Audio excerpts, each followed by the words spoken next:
ஆங்கில சாஸ்திரத்தில் சிக்கொண்டாலும் நம் மூதாதிகளுடைய உயிரான்மாக்களை நாம் வின் செலுத்துதல் வேண்டும். அதற்கு அந்த அருள் மகிழ்ச்சிகள் காட்சி உணர்வை உங்களில் பதிவு செய்கின்றோம். எப்படி விஞ்ஞான அறிவு கொண்டு ஒரு மூலக்கூறை பிரிக்கப்பட்டு அந்த மூலத்தின் செயலாக்கங்கள் எவ்வாறு இருக்கிறது என்றும் எந்திரத்திலேயோ ஆக மற்ற மூலங்களை தனக்குள் கண்டுணர்ந்து இதன் செயலாக்கங்கள் என்று விஞ்ஞான அறிவில் இன்று பாட நூல்களாக கொடுக்கப்பட்டு எந்திரங்கள் இயக்கப்படும் போது ஒரு எந்திரத்துக்குள் ஒரு எந்திர சாதனம் ஒரு உறுப்பு நிலை உருவாக்கினாலும் அந்த இயக்க சக்தி கொப்ப தாங்கும் இயல்பு வர வேண்டும். அப்படி என்றால் இந்த உலோக கலவையின் தன்மை கொண்டு தனக்குள் வலுப்பெறும் நிலைகள் கொண்டு இயக்க சக்தியை மாற்றுகின்றான் விஞ்ஞான அறிவுப்படி. அதே போல நமக்குள் ஒவ்வொரு குலத்தின் தன்மை அதை இந்த உடலின் தன்மை தாங்கும் நிலையாக நமக்குள் இயக்க உணர்வின் தன்மை வலுவர வேண்டும் என்றால் நமக்குள் பல கோடி எண்ணங்கள் இருந்து நமக்குள் இயக்குகின்றது. இவை அனைத்தும் அரவணைத்து செல்ல வேண்டும் என்றால் இந்த மகிழ்ச்சிகள் தனது வாழ்க்கையில் விண்வெளியின் ஆற்றலை பெறும் தகுதியை தனக்குள் பெற்றால் அந்த உணர்வின் தன்மை மகிழ்ச்சிகள் காட்சி அறுவழியில் நாம் நுகர்ந்தறிந்து உணர்வின் துணை உயிரின் துணை கொண்டு உணர்வினை நமக்குள் இருக்கும் எந்தெந்த எண்ணங்களுக்கு நம்ம வலுவர செய்ய வேண்டுமோ அந்த மகிழ்ச்சியின் உணர்வுகள் நமக்குள் படர வேண்டும் என்று கண்ணின் நினைவை விண்ணை நோக்கி ஏகி உணர்வின் தன்மை உயிருடன் ஒன்றி உணர்வை உயிருடன் உணர்வின் தன்மை உடலுக்குள் செலுத்தி நமக்குள் இரு பாகங்களில் எதிலே நாம் செலுத்துகின்றோமோ உணர்வின் உரங்கள் ஆகின்றது. ஆக தீமையிலிருந்து விடுபடும் நிலைகளை நமக்குள் உருவாக்குகின்றது என்ற நிலையை தெளிவாக்க காட்டப்பட்டது.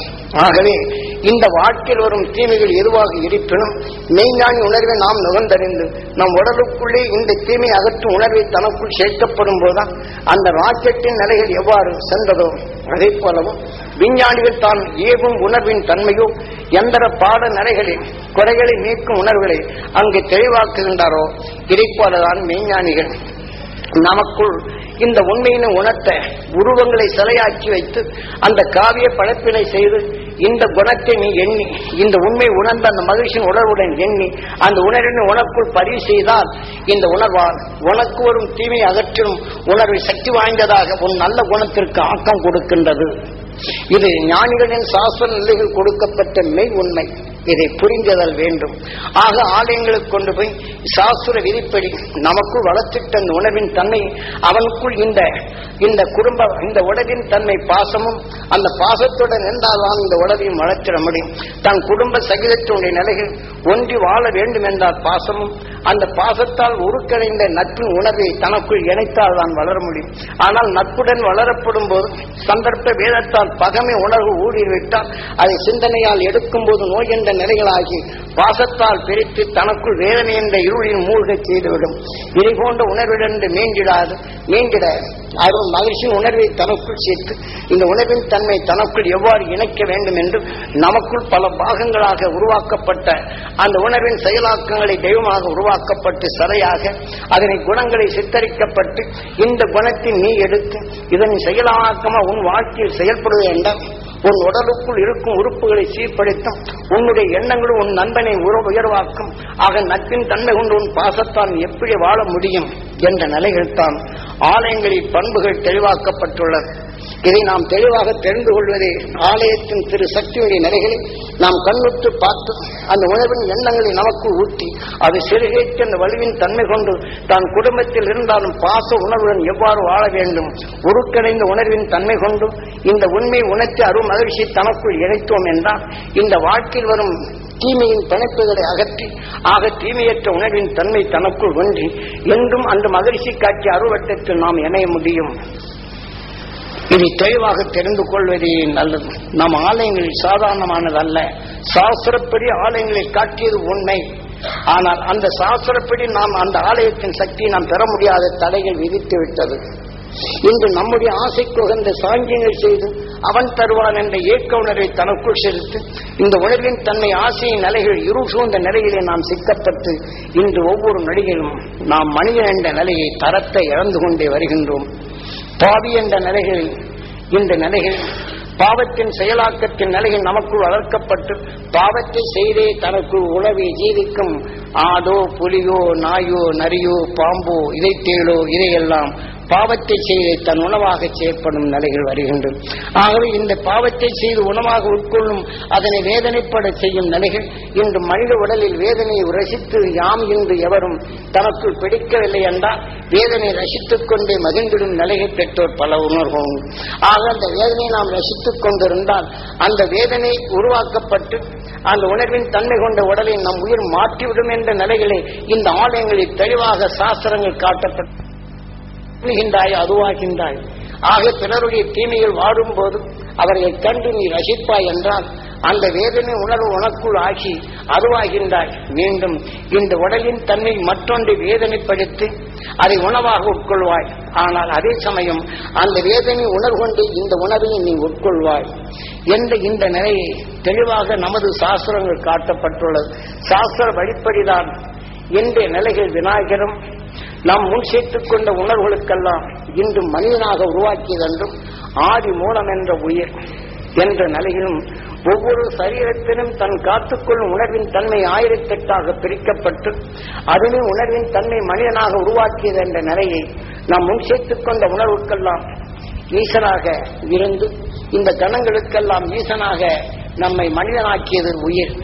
கணங்களுக்கெல்லாம் ஈசா போன நாளைக்கு விநாயகர் சவித்தன்னைக்கு 2 பழக்கத்தை செய்து 2 எல்லாம் வச்சோம்னா அவன் நமக்கெல்லாம் செய்வான். ஆக கணஹோமம் செய்துவிட்டால் இந்த பிள்ளையார் நம்மளை காப்பாற்றுவான். இப்படித்தான் நம்முடைய எண்ணங்கள் எதை பதிவு செய்தமோ அதன் நிலையிலேத்தான் சாங்கிய நிலைகளில்தான் நாட்டங்கள் செல்லுகின்றே தவிர சாஸ்திர அடிப்படை அந்த ஞானி உணர்வை எடுத்து நமக்குள் வந்த இருளை படர்ந்து மெய்ப்பொருளை கண்டுணரும் செயலை காட்டினான். அதை யாரும் பின்பற்றவில்லை. ஆக பிறருடைய தீமைகளை உற்று பார்த்து நன்மைகள் பல செய்தாலும் அந்த தீமைகள் நமக்கு நல்ல உணர்வை மறைத்து விடுகின்றது, மாறி வருகின்றது. நல்ல உணர்வை அழித்துவிட்டு தீமையின் உணர்வை நமக்குள் வளர்ந்து விடுகின்றது. இதை நீ நீக்குவது எப்படி என்ற நிலைகளில் மகிழ்ச்சியின் அருள் உணர்வை நீ பெற வேண்டும் என்ற நிலையை நிலைப்படுத்தினான் அந்த மெய்ஞானி. ஆகவே நமது வாழ்க்கையில் தீமையை அகற்றும் மார்க்கத்தை எளிதில் காட்டினான் அந்த அகசியன். அந்த உணர்வின் தன்மை கொண்டு தனக்குள் விளைந்தான், துருவத்தை உணர்த்தான், ஒளியின் சரீரமானான், துருவம் மகிழ்ச்சியானான். அவனின்று வெளிப்பட்ட உணர்வு இன்று சப்தரிஷி மண்டலங்களாக இன்றும் மின்னிலே சுழன்று வாழ்ந்து கொண்டு உள்ளான். அவன் காட்டிய அறநெறிதான் சாஸ்திரம். அந்த சாஸ்திரத்தின் வழிப்படி இந்த சிலையை உற்று பார்த்தோம் என்றால் நாம் புழுவிலிருந்து மிருகமாக நாம் எப்படி வளர்ந்தோம், எதை உணவாக உட்கொண்டோம், இனி நாம் எதை நாம் உணவாக உட்கொள்ள வேண்டும், எந்த உணர்வின் தன்மை தனக்குள் சேர்க்க வேண்டும். ஆக மெய்ஞானி உணர்வை நாம் எவ்வாறு பெற வேண்டும் என்ற மார்க்கத்தை காட்டினார். நாம் காலையிலிருந்து இரவு வரையிலும் நாம் எத்தகைய நோய்கள் உள்ளோரை சந்திக்கின்றோம், வேதனைப்படுவோரை பார்க்கின்றோம். இவை அனைத்தும் நமக்குள் நாம் நல்ல குணங்கள் இது அழுக்காக சேர்ந்து விடுகின்றது. ஆனால் நாம் இன்று வேலை செய்யும் போது கைகளிலே அழுக்கப்பட்டால் தூய்மைப்படுத்தி விட்டு உணவை உட்கொள்ளுகின்றோம். கையில் உள்ள அழுக்கை நீக்கி வைத்து ஒரு பொருளை தொட்டு அதை நல்லவைகளாக மாற்றுகின்றோம். ஆக இதை போன்று நாம் உடலில் அழுக்கப்பட்டால் தூய்மைப்படுத்திக் கொள்கின்றோம், துணிகளில் அழுக்கப்பட்டால் சோப்பை போட்டு நீக்குகின்றோம். ஆக நமக்குள் எண்ணத்தால் பிறருடைய தீமைகளை கேட்டறிந்து விலகி சென்றாலும் உணர்ந்த உணர்வின் தன்மை ஓ என்று ஜீவனாகி இம் என்று நல்ல உணர்வுடன் ஒன்றிக் கொள்கின்றதே. இதிலிருந்து விடுபடும் மார்க்கத்தை எளிதில் நாம் கண்டுணரும்படி செய்யலாம். அதை உற்று பார்த்த பின் நினைவுகொண்டு நாம் நுகர்ந்து நமக்குள் மறைந்திருந்து நம்மை இயக்கும் தீமைகளை எப்படி பழக்க வேண்டும் எவ்வாறு பெற வேண்டும் என்ற தெளிந்த உணர்வின் தன்மையை நமக்கு உணர்த்தினான் மகரிஷி. அதை யாரும் இப்போது செய்கிறோமா என்றால் இல்லை. மேற்க பார்க்க விநாயகரை வைத்து நாம் கிழக்கும் பார்க்கும்படி நீர்நிலை இருக்கும் பக்கம் விநாயகரை வைத்திருப்பார்கள். அப்போதுதான் நாம் வாழ்க்கையில் காலையிலிருந்து இரவு வரையிலும் நாம் எத்தனையோ துன்பங்களை கேட்டறிகின்றோம், அவருக்கு நல்லமைகளின் பலவும் செய்கின்றோம். அவர் பட்ட துயரத்தை நமக்குள் சேர்த்து விடுகின்றோம் பெரும் அழுக்காக. இதை போன்ற நிலையில் இரவிலே தூங்கச் செல்லும் போது நாம் எதையெல்லாம் பயந்த உணர்வோ பிறர்வரும் கஷ்டங்களை கேட்டுள்ள நிலைகள் நாம் ஆன்மாவில் இருந்தால் நாம் தூங்கும் போதும் கூட அந்த உணர்வு நமக்கு இயக்கி நம்மை அறியாமலே பயத்தால் அலர்வதும் துடிப்பதும் துயரப்படுவதும் இந்த நிலைகளும் வருகின்றது. ஆகவே இதை போன்ற நம்மை அழுக்குகள் நாம் எப்படி தூய்மைப்படுத்த வேண்டும் என்று உணர்த்துகின்றான் மெய்ஞானி. காலையில் எழுந்த பின் நீர்நிலை இருக்கும் பக்கம் இந்த உடல் அழுக்கை போக்கி துணியில் உள்ள அழுக்கை நீக்கி ஆக கரையேறி வந்த பின் இந்த விநாயகரை பார்த்த பின் நாம் உயிரின் தன்மை பெற்ற பின் மிருக நிலைகள் உயர்ந்த மிக உயர்ந்த நிலைகள் பெற்று இன்று மிருக நிலையில் உடலின் வலுவை பெற்று இன்று மனிதனாக நம்மை உருவாக்கியது உயிர் ஆதி மூலம். இந்த கணங்களுக்கெல்லாம் ஈசனாக இயக்கியது கணேசா என்று உயிரை வணங்கும்படி சொல்லுகின்றான். ஆக இதைதான் நான் சுவாசித்த உணர்வுகள் தீமையிலிருந்து விடுபடும் உணர்வின் தன்மை கொண்டு தீமையிலிருந்து விடுபடும் உணர்வாக கணங்களுக்கு அதிபதியாகி என்னை மனிதனாக உருவாக்கியாய் கணங்களுக்கெல்லாம் ஈசா கணேசா என்று உயிரை தெளிவாக எண்ணும்படி செய்தான். நாம ஜெய் கணேசா ஜெய் கணேசா பாத்திமா என்று பாடலை பாட்டிட்டு சுண்டலை தின்னு போட்டு போயிட்டு இருக்கிறோம். ஆக ஜெய் கணேசா என்று பாடலை பாடி ஆடலை ஆடிய பின் சுண்டலை நான் கொடுத்து தின்னு போட்டு நான் கணேசனை பக்தியாக இருக்கின்றேன் என்று இப்படித்தான் சாங்கியங்களை செய்துவிட்டு நாம் அவன் செய்து விடுவான், அவனுக்கு சுண்டலை கொடுத்து அந்த சுண்டலை நான் தின்னா எனக்கு நல்லது என்று இப்படித்தான் நாம் செயல்படுகின்றோம். ஆகவே இதைத்தான் அந்த மகரிஷிகள் இதை உற்று பார்த்த பின் இதை நாம் புல்லை தின்றேன் தலைத்தாம்புகளை தின்றேன் இன்று சுபமிக்க நிலைகளை படைத்து சாப்பிடும் இந்த மனித உடலை பெற்றேன் என்று தன்னுள் தான் உணர்ந்து இந்த வாழ்க்கையில் வந்த இருளை போக்கி உயிருடன் ஒன்றி ஒளியின் சரீரமாக இன்று துருவத்தை நோக்கி சென்று இன்று துருவ மகரிஷி துருவ நட்சத்திரமாக வாழ்ந்து கொண்டிருக்கின்றான். அவன் உணர்த்திய உணர்வின் தன்னை பின்பற்றி இன்று சப்தரிஷி மண்டலங்களாக ஒரு பெரும் மண்டலமாக சொல்ந்து கொண்டுள்ளார்கள் என்ற நிலையை நினைப்படுத்தி உணர்வினை ஆழ பரிசெய்து இந்த உண்மையின் உணர்ந்து இந்த வாழ்க்கையின் நங்கின வென்று உயிருடன் ஒன்றி ஒளியின் சரீரமாக சென்ற துருவ மகிழ்ச்சியின் அசக்தி நான் பெற வேண்டும் ஈஸ்வரா என்று உயிரை வேண்டும்படி சொன்னான். அந்த உணர்வின் தன்மை அந்த துருவ மகிழ்ச்சியின் அருள் சக்தியும் அவர்கள் பின்பற்றி சென்ற சப்த ரிஷிகளின் அருள் சக்தி நான் சப்த ரிஷி மண்டலங்களின் ஒழிக்காந்த சக்தி நான் பெற வேண்டும் ஈஸ்வரா என்ற உணர்வினை தனக்குள் செருகச் செய்து நினைவினை உடலுக்குள் செலுத்தி என் உடலிலே சென்றுள்ள ஜீவ ஆன்மா ஜீவ அணுக்கள் என்றால் ஜீவ அணுக்கள் என்றால் ஒருவனை வேதனைப்படுவதை நான் உற்று பார்த்தேன் என்றால் அதே உணர்வுகள் எனக்குள் வேதனை உருவாக்கும் ஜீவ அணுக்களாக உருவாகின்றது. ஆக ஒருவன் வேதனைப்படுகிறான் என்று பலமுறை அவனுக்கு உதவி செய்தால் எனக்கு நன்மை செய்தால் அவனுக்கு கைமாறி என்ன செய்கிறேன் என்ன செய்ய போகின்றேன் என்று நினைவுடன் அந்த ஆன்மா வந்துவிட்டால் ஜீவ ஆன்மாவாக மாறுகின்றது. அவன் வேதனை உணர்வின் தன்மை எனக்குள் செலுத்துகின்றது.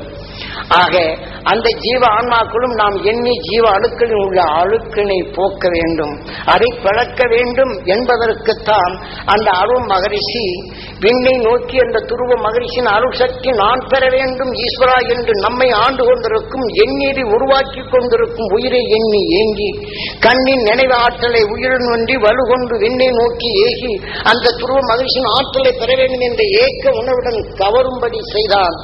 அதை நாம் மறந்துவிட்டோம், சாஸ்திரத்தை மறந்துவிட்டோம், சாங்கியத்தை செய்கின்றோம். ஆகவே இந்த உணர்வின் தன்மை தனக்குள் கவர்ந்து அந்த உடல் முழுதும் நினைவினை செலுத்தி கண்ணன் கருவிலே இருக்கும் குழந்தைக்கு உபதேசித்தான். நினைவின் ஆற்றலை விண்ணை நோக்கி ஏகி அந்த மகிழ்ச்சியின் ஆற்றல் மிக்க இச்சக்தி உடலுக்குள் இருக்கும் தீவை விளைவிக்கும் அந்த அணுக்களுக்கும் மகிழ்ச்சியின் அருள் உணர்வு பெற வேண்டும். எனக்குள் அறியாது புகுந்த ஜீவ ஆன்மாவும் அது பெற வேண்டும். அது எனக்குள் வந்தாலும் இன்னொரு உடலில் பெற்ற பாவ நிலைகள் நீங்க வேண்டும். எனக்குள் அந்த ஜீவ அணுக்கள் மகிழ்ச்சியின் அருள் சக்தி பெற்று எனக்குள் அறிவின் ஞானமாக வளர்ந்திடல் வேண்டும் என்ற உணர்வினை விண்ணை நோக்கி தன் உடலுக்குள் இதை செலுத்தும்படி செய்தான். ஆக பலமுறை தனக்குள் சேர்த்து அந்த மகிழ்ச்சியின் அருள்சக்தி மலரை போல மனமும் என் உடல் முழுதும் இருக்கும் ஜீவ அணுக்களும் ஜீவ ஆன்மாக்களும் பெற வேண்டும் என்று உணர்வினை உரமாக்க செய்தான். இப்போது நல்ல உணர்வு கொண்ட நாம் பிறர்படும் வேதனை உற்று பார்க்கும் போது நல்ல உணர்வுடன் இணைந்து கொண்ட பின் ஐயோ பாவமே அவன் இப்படி இருக்கின்றானே, நான் சொன்னபடி கேட்கலே என் பிள்ளை என்று அவனை நினைக்கும் போதெல்லாம் வேதனை ஒட்ட வச்சு வேதனையின் உணர்வை தனக்குள் எடுத்து பையனை காக்க முடியாதபடி நமக்குள்ளும் வேதனையாகி நம் உடலையே குறுக்கி விடுகின்றோம். இதை சேர்க்க முடிகின்றது. அதை நீக்குவதற்குண்டான மார்க்கத்தை காட்டினான். தன்னுள்ளர் உள்ள இருளை போக்கி மெய் ஒளியை தனக்குள் எடுத்து இருளை அந்த தூய்மைப்படுத்தும்படி சொன்னான். அந்த சாஸ்திரப்படி நாம் செய்கின்றோமா? இப்ப சொன்னவன இந்த சாமியார் என்ன கதறுகிறார், கதை விடுறார். என்ன சாஸ்திரம் எல்லாம் பொய்யா, சாமிக்கு நைவேத்தியம் கொடுக்காம எப்படியா நம்மளுக்கு வரம் கொடுப்பான்னு கேள்வி கேட்கும். நீ தெய்வமாக வேண்டும், பிறருடைய தீமைகளை நீ நீக்க வேண்டும். உன் பார்வையால் உன் செயலால் உன்னை அறியாத அந்த இழுக்கனை நீக்க வேண்டும் என்று சாஸ்திரங்கள் கூறப்பட்டிருக்கின்றது. அதை வெறுத்து விட்டான். உனக்கு மந்திரத்தை சொல்லியாவோ அர்ச்சனை செய்து வச்சோ உனக்கு அவன் மேல உனக்கு மெச்சி வேண்டியதெல்லாம் தருவான். சாங்கீத்தை செய்து நமக்குள் அவன் காசை வாங்கி இந்த உடலின் ஈச்சைக்கு சாங்கீத்தை செய்தான் ஆண்டவன் என்னை சோதிக்கிறான் என்ற நிலையில் இத்தனையும் செய்தான். மீண்டும் பூமியின் நிலைக்கு நாம் வருகின்றோம். சாங்கி சாஸ்திரத்தில் சிக்கியோர் அனைவரும் மீண்டும் வேதனை கொண்ட உணர்வு கொண்டு நாம் மீண்டும் புவியின் ஈர்ப்புக்குள்ளே நுழையப்படுகின்றது. பின் செல்வதில்லை. மற்றவங்களை சாங்கி செய்து குறை கூறவில்லை, குறை கூற வேண்டும் என்ற ஆசையும் எனக்கில்லை. இந்த உணர்வு நம்மை எப்படி அழைத்து செல்லுகிறது என்று நாம் உணர்ந்தால் போரும். இந்த விநாயகர் எதை நீ வினைக்கு நாயகனாக வேண்டும், எதை கணங்களுக்கு அதிபதியாக்க வேண்டும் என்ற நிலையை சாஸ்திர விதிகள் காட்டியபடி நாம் இதை காலை எழுந்த பின் அந்த மகிழ்ச்சியின் அசக்தி நான் பெற வேண்டும் என்று உடலை தீவிரப்படுத்தும்படி சொல்லுகின்றான். அந்த மலரில் மனம் பெற வேண்டும், மகிழ்ச்சியின் அருள் உணர்வு பெற வேண்டும். என்னை பார்ப்பவருக்கெல்லாம் மகிழ்ச்சியின் அருள் உணர்வு பெற வேண்டும், மலரை போல மனம் பெற வேண்டும், அவர் வாழ்க்கையில் மகிழ்ந்து வாழும் இந்த சக்தி பெற வேண்டும் என்று இதை என்னை செய்தான். கீதையிலே நினைவின் ஆற்றலை எந்த நண்பன் என்னை பார்க்கின்றானோ அவனுக்கு அதை பெற வேண்டும் என்று போது கீதையில் நீ அதுவாகின்றாய். பிறரை தீவிலிருந்து விடுபடும் நிலையாக உனக்குள் அது உருவாகின்றது. உன் நினைவின் ஆற்றலும் அதுவாகவே செயலாகின்றது. அந்த மெய்ப்பொருளின் தன்மையை நீ ஆகின்றாய். இது நமது சாஸ்திரங்களில் தெளிவாக்கப்பட்டுள்ளது. ஆகவே இதை போல அந்த மகிழ்ச்சியின் அர்த்தத்தை நான் தர வேண்டும், என் உடல் முழுதும் படர வேண்டும் என்று ஆக இதை தூய்மைப்படுத்தி வைத்து நமது வாழ்க்கையில் யாரையெல்லாம் சந்தித்தோமோ, என் பிள்ளை சொன்னபடி கேட்கவில்லை, கோபக்காரனா இருக்கிறான், தவறு செய்கின்றான் என்று நாம் இதைத்தான் வளர்த்துக் கொள்கின்றோம். அந்த மகிழ்ச்சியின் அர்த்தத்தை என் குழந்தைக்கு கிடைக்க வேண்டும், என் சொல் அவனை இனிமையாக்க வேண்டும், என்னை பார்க்கும்போது மகிழ்ச்சியின் அருவுணர்வுகள் அவனை பெற வேண்டும், அவன் அறியாத இருள்கள் நீங்க வேண்டும், பொருள்காணும் திறன்கள் பெற வேண்டும், அந்த மலரின் மகிழ்ச்சியின் அருசக்தி அவன் பெற வேண்டும், அந்த மலரின் மனம் அவன் பெற வேண்டும் என்ற உணர்வு அவன் மேல் எந்த பகமே வெறுப்பின் உணர்வை வைத்தமோ அதை மாற்றிவிட்டு அவன் மேல் பேரன்பு கொள்ளும் உணர்வை தனக்குள் அழைத்து இந்த உணர்வின் நினைவாற்றலை அவன் மேல் எண்ணத்தால் செலுத்தும் போது நம்மை இதை போன்ற தன் பையனும் இந்த விநாயகரை பார்க்கும்போது இதே போல தூய்மையாக்கி என் அன்னை தந்தையின் அரவணைப்பு என்றும் இருக்க வேண்டும், அவர்கள் காட்சிய அறநெறியின் தன்மை எண்ணிலே வளர வேண்டும், அருள் மகிழ்ச்சி உணர்வு எனக்கு நிலைப்படுத்தும் அந்த ஆற்றல் எனக்குள் வர வேண்டும், என்னை அன்னை மதிக்கும் தன்மையும் என் தந்தையை மதிக்கும் தன்மையும் அவன் சொல்லின் ஆற்றல் எனக்கு நல்லதாக அமைய வேண்டும் என்று தன் பிள்ளையும் இதை எண்ண வேண்டும். இதைத்தான் தான் அங்கே வைத்து தன் உடலில் உள்ள அழுக்கை போக்குவது போல வாழ்க்கையில் வந்த இந்த இருளின் தன்மை அன்னைதந்தை தன்னை வளர்த்தாலும் பிறர் நண்பருடைய இருள் சூடும் போது அன்னையே வெறுக்கும் நிலை அறிகின்றது. இந்த அழுக்கினை போக்கினால்தான் அன்னை தந்தை நீ எண்ணத்தால் கொள்ள முடியும் என்ற தத்துவத்தை தெளிவாக காட்டப்பட்டுள்ளது. அதை நாம் செய்கின்றோமா, நினைவுபடுத்துகின்றோமா? அங்கே என் பிள்ளை சொன்னபடி கேட்கலைன்னா இங்கே அர்ச்சனை கொண்டு செய்துவிட்டு என் பிள்ளை இப்படி எல்லாம் செய்யறனே, உன்னை நான் எத்தனை காலம் வணங்கினேன், என்னை இப்படி சோதிக்கிறே சாங்கியத்தை செய்துவிட்டு அந்த உண்மையை தனக்குள் பெருக்காது தீமையை தனக்குள் பெருக்கி தீமையின் உணர்வை தன் குழந்தைகளுக்கு பாய்ச்ச முடிகின்றது.